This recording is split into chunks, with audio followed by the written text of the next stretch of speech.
What it do, what it ain't, what it is. It's your boy, Mr. Wilson, back in the break room. I am mobile right now, so bear with me. But I did want to touch on the Terry McLaurin situation. Number one, I feel like it's tragic. It is tragic for the fan base um, in Washington, D.C., um, of the, whatever you want to call them, Washington Redskins, Washington football team, Washington Commanders. It's tragic, man. They have endured so much as a fan base that I don't feel most people can even like begin to just understand. Um, but just owners and everybody always talk about how they want loyalty, they want people to, you know, be leaders and build cultures in locker rooms and things of that nature. Terry has done all of that. I live in the Washington D.C. area, and he has done all of that and more. I am a big fan of Terry, so what I mean. Like I shouldn't even be saying this as a Steelers fan because if Omar Khan can get a deal done where we get Terry, great. But at the same time, there's ramifications for all this. You know what I'm saying? Like I know I've talked to people. I talked to my man Cody, and my man said straight up, I'm just gonna walk away from football. Period. Because I mean, for 20 years plus, rooting, going to games, buying jerseys, supporting the team, everything.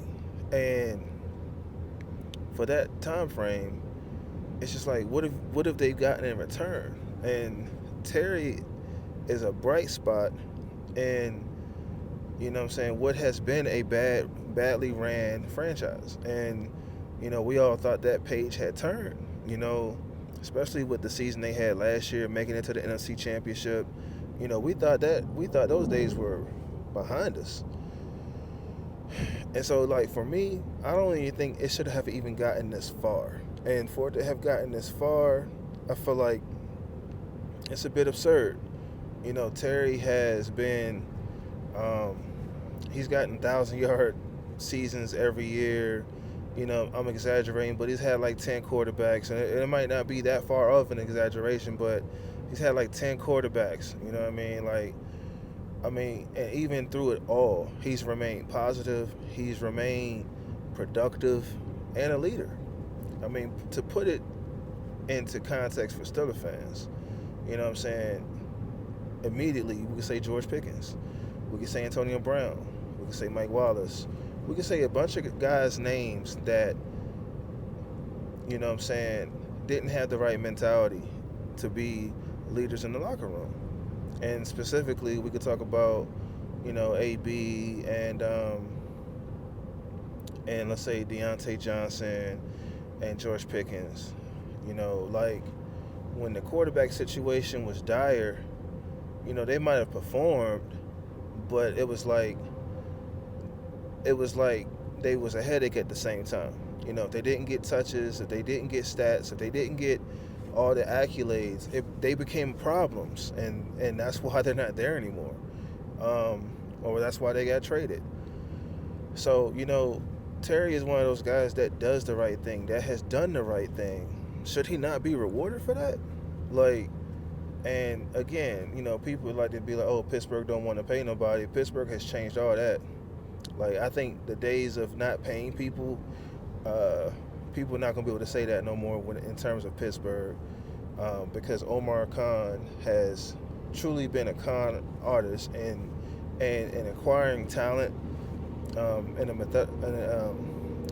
a very strategic way. He has paid guys. He has, done the things necessary to keep talent. And I look forward to seeing, how our team looks, what I'm saying, down the road. But, I feel bad for the Commanders fan base, because Terry was a huge part of their offense, their productivity. And, if you don't pay him, what are you telling the other guys in that locker room?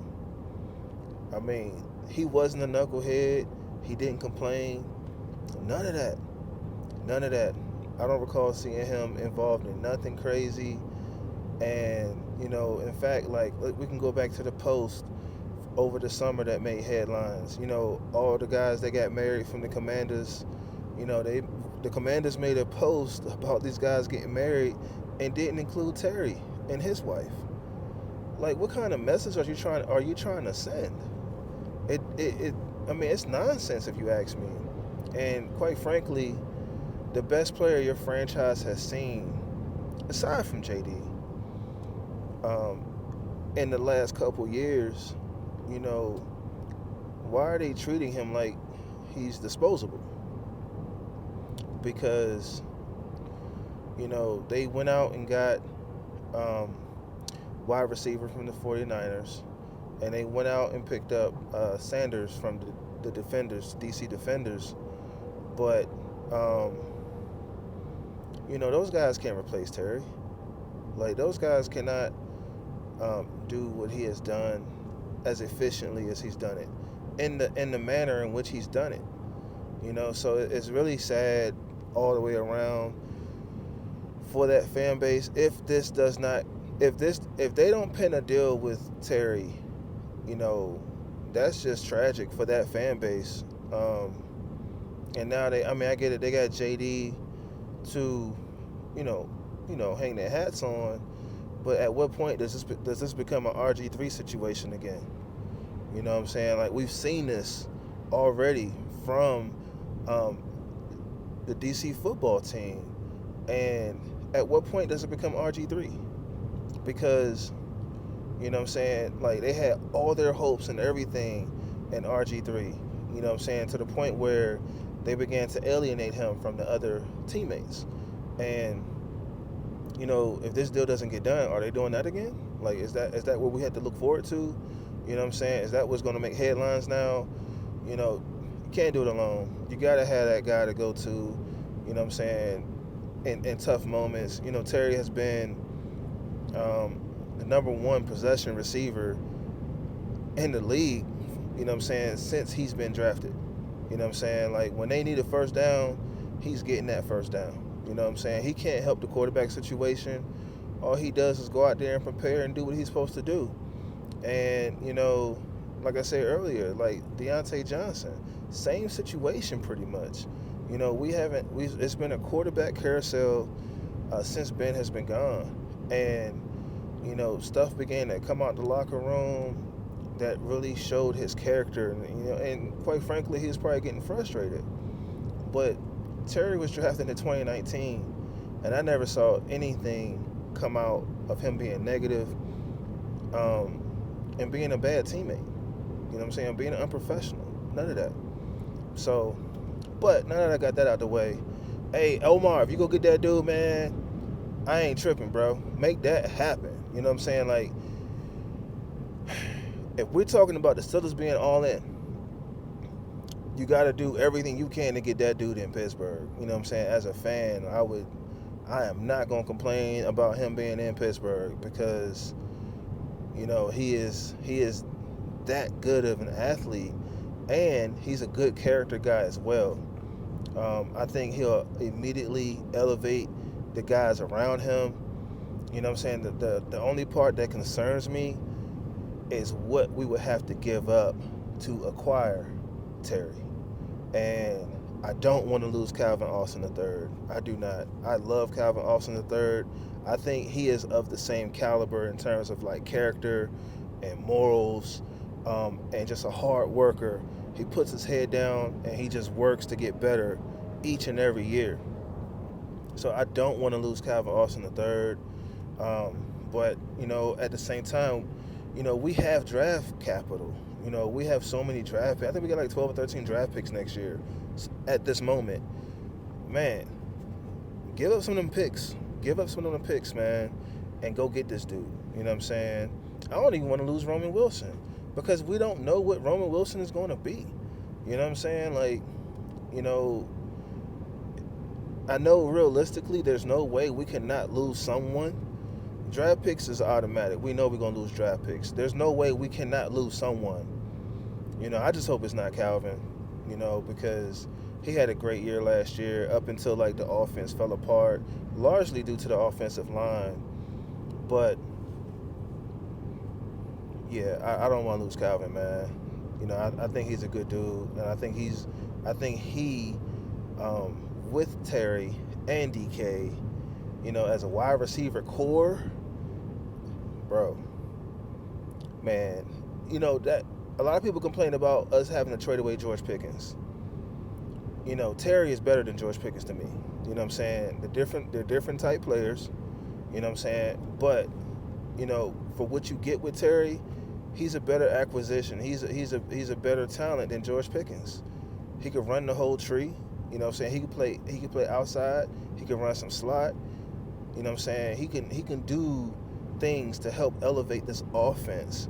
And because he's already worked with, you know, a bad offense in DC, bad quarterback play, that sort of thing, being with Aaron Rodgers, you know what I'm saying? Like, man, he might take a pay cut to come to Pittsburgh, bro. Like, he might take a pay cut to come here. So, but yeah, I don't know, man. We're going to see. You know, let me know what y'all think. You know, there's a lot of chatter about it. You know, I made a little short video kind of just paying tribute to him because, like I said, I see a lot of him because I live in DC, so I see a lot of him.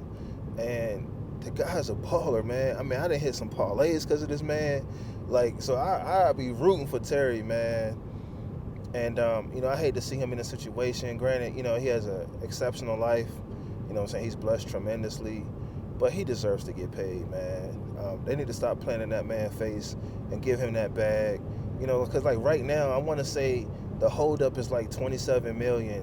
He's asking for, like, 28 to 30 million. Man, slide that man that bag. Slide that man that paycheck, man. Stop playing in his face, yo. Give him that money. You know what I'm saying? But at the same time, I mean, because if you think about it, JD don't got to get paid for, like, another maybe 2 years. You could structure that contract to where it don't hurt you when you gotta pay JD. But at the same time, Pittsburgh is in the same position. Yeah, we're paying DK, but Aaron Rodgers is here for 1 year. He's getting like 10 mil. Will Howard is a rookie. You know what I'm saying? Mason's not getting paid much of anything. So if we're looking at Will Howard as the future, you know, technically we ain't got to pay him for another like 3 years too. Like, so we have the chance to make it happen now. If they say they all in, show me. Let's go, Omar. Get it done, baby. Like, I'm telling you, man, Steeler Nation will erupt if this deal goes down. You know what I'm saying? I am going to go crazy if this deal goes down. You know what I mean? I'm getting that jersey the day it's announced. Because he's a good dude. He really is. And, you know what I'm saying? So, but yeah, we'll see what happens, man. You know, but one thing I've learned, man, don't put nothing past the con, man, yo. Don't put nothing past the con artist because, you know, Omar, man, he is doing his thing, bro. Like, a lot of people talking trash about Omar, man. Omar has constructed that defense. You know, that's another thing, too. I don't want to lose nobody on defense. Leave the defense alone. We stack the defense up. Man, we got edge rushers. We got linebackers. We got interior defensive linemen. We got multiple starting cornerbacks. You know what I'm saying? You know, Deshaun Elliott's locked back in. You know what I'm saying? So, I mean, you know, in that dimension, we got guys like Beanie Bishop, man. You know what I'm saying? Trice. I would like to see Trice, man, move his butt to safety. He is huge, you know what I'm saying? And if they can work with him and develop him, you know what I'm saying, where he needs to be.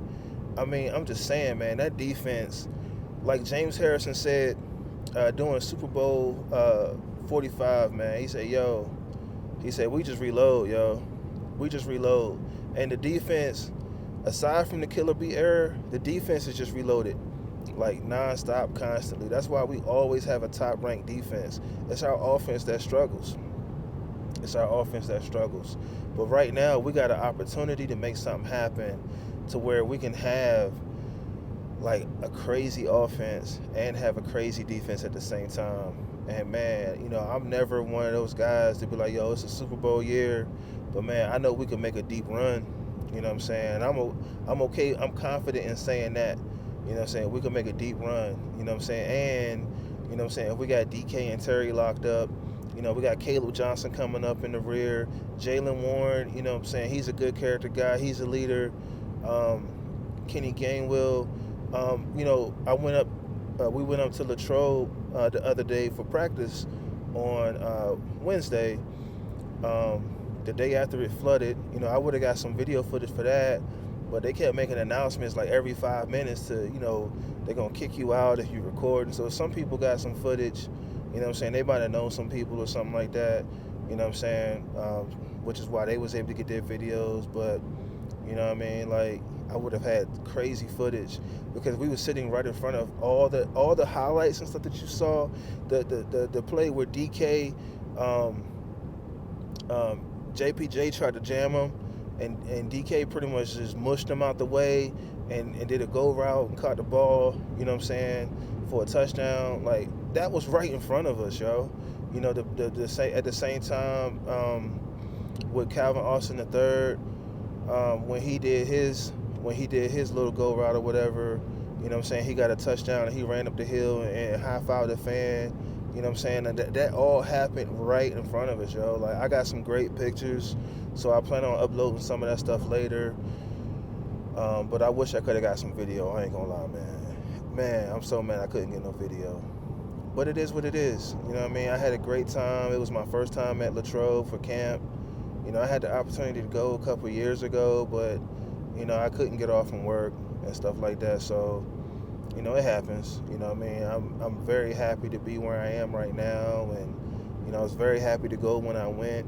We saw the Pat McAfee show and all that. And we just had a good time. We just had a good time. So, yeah, that's all I got for y'all right now, man. I didn't want to take up too much of your time. I just kind of wanted to share my thoughts on the whole Terry McLaurin situation. It's tragic for the DC fan base. It really is. I can say that objectively. But, if he comes to Pittsburgh, I ain't going to trip. I will welcome him gladly with open arms because I know that we have a high-character guy that's a leader. And, so I would look forward to seeing what that offense could do. At that point, Arthur Smith ain't got no excuses, man. I love Tomlin. We got to get it done, baby. And that sort of thing. But, yeah, man, I'm going to holler at y'all. Y'all stay up, you stay blessed. I'm going to holler at y'all in the next one. Peace.